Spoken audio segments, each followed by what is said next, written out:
नाही, ह्याला लखवा नाही मारलाय, हा असं का करतो ते तुम्हाला मी पुढे सांगते. सो आजचा व्लॉग स्टार्ट झाला होता लिटरली संध्याकाळी 7 वाजता बिकॉज ऑफ सकाळपासून बरीच कामं होती आणि कामांचा व्लॉग स्टार्ट केला ना मी तर मला मग संध्याकाळी वेळच भेटत नाही, कारण 1 तासाच्या कामाला मला 1.5 तास लागतात व्लॉग काढत म्हणून मग आज मी स्किप केलं व्लॉग काढणं आणि डायरेक्टली संध्याकाळी व्हिडिओ चालू केला. सो इथे मला जायचं होतं जुडिओला आणि त्याच्यासाठी मग मी मस्तपैकी रेडी झाले आणि माझ्या ड्रेसच्याच मॅचिंगची माझी पर्स पण मला छान वाटत होती.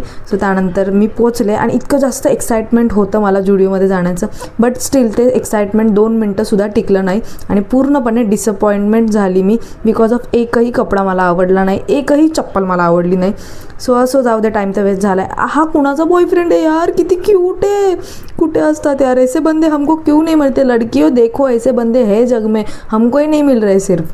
त्यानंतर मग आलोच होतो तर मग म्हटलं काहीतरी घेऊन जाऊया म्हणून मग स्मार्ट बाजारामध्ये आलो, थोडंसं खायचं प्यायचं घेतलं आणि मग निघालो. सो सकाळची व्हिडिओ तर तुम्ही बघितलीच असेल ही वाली, तर त्याची BTS पण बघून घ्या. त्यानंतर मग आम्ही घरी झालं निघा. मुझे समझ में आ रहा है कि मैंने नहीं लाया, तूने क्यों नहीं लाया. आता मी एवढी छोटी पर्स घेऊन येणार, एवढा क्यूटचा असा ड्रेस घालून येणार. असं सगळं टाइमपास करत करत आम्ही निघालो घरी बिकॉज ऑफ पाऊस थांबला होता आणि नशीब एवढं चांगलं होतं, येताना पण पाऊस नाही भेटला, जाताना पण पाऊस नाही भेटला. इवन आम्ही छत्री पण आणली नव्हती आणि कोट पण आणला नव्हता. त्यानंतर मला इथे बेकरीमध्ये यायचं होतं केक घ्यायला. अशा तऱ्हेने आमचा दिवस संपलेला आहे आणि ह्याचे चाळे काय संपत नाही आहेत. Okay bye.